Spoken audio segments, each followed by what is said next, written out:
3 years ago, it was just a clearing in the woods, an out-of-the-way place for the homeless to pitch a tent and hunker down. Since then, Minister Steve Bringham's tent city has set roots into the sandy soil. Nylon tents, better suited for a weekend camping trip than an indefinite stay in the woods, still dot the site, but the rigors of living outdoors year-round have given rise to sturdier structures and other amenities that make life here a little more tolerable for the men and women who call this place home. Here at the camp, over 3.5 years, we've developed the camp, structured the camp to the best of our ability. We have an outhouse, just like the old-fashioned outhouse for centuries. We also have a shower here, a 40-gallon hot water heater that's fueled by propane. It feeds it to the hot water heater, and then we also have a line that bypasses that so that they can mix the hot and the cold. We have a kitchen here that has a full range just like you would have in your house, fueled by propane, so you can cook on all 4 burners at the same time, or you can cook in the oven and bake something. And so we have a what we call a food pantry that looks like a Kwanzaa hut, and people can access that day or night. And we have a grill, a communal grill, that's right in the middle of the camp, and people can cook hot dogs, hamburgers. We have a beautiful garden here in Tent City. I'd say it's about 25 by 25 feet in diameter. So we don't use chemical fertilizers. And two of the residents here in Tent City help tend it. It's a beautiful looking garden. And then we've got chickens. We've got 3 broods of babies right now. We probably have about 20 baby chickens running through the woods right now, feeding on the bugs. And that's the main purpose of the chickens in the camp. We don't eat any of the chickens in the camp. We just let them roam around and eat the ticks and eat the spiders and eat the bugs that would be bothering us. It's a very back to nature feeling here in the camp.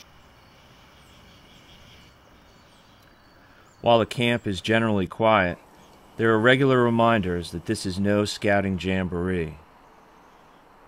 People find their way here for a variety of reasons: the loss of a job, family problems, drug or alcohol addictions, an escape from mainstream society.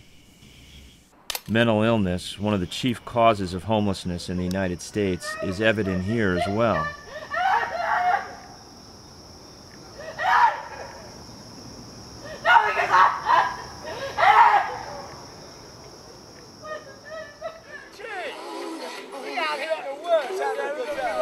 Boredom can be harder to deal with than the weather, residents say. For some, alcohol is a way to fill the empty hours. Impromptu parties can break out at any time, day or night, often upsetting other campers who just want to be left alone.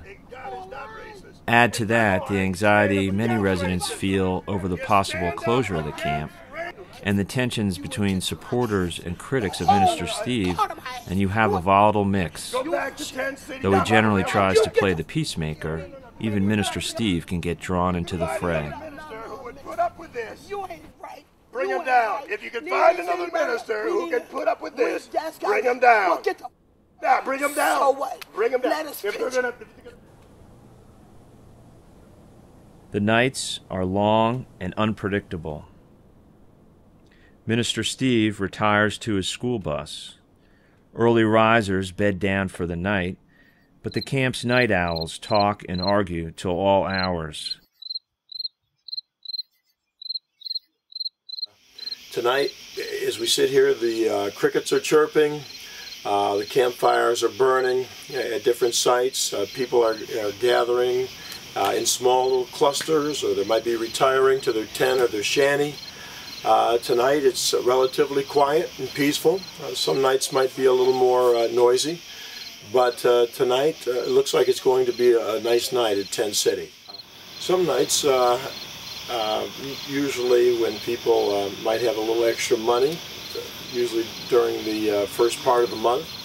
Some of the people that have addictions, alcohol addictions, will go downtown and they'll buy some alcohol sometimes, and they'll come back to the camp, and it might be a little more boisterous on those nights.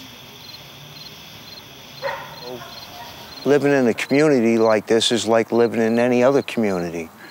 You have your ups, your downs, you have other people, you have yourself, you have what you got going on in your own life, you have the things that are going on in other people's lives that may overflow a little bit, and still you have to either accept, reject, or just let it slide. I choose to let it slide. And as far as nighttime goes out here, it gets very dark. It gets very, very dark.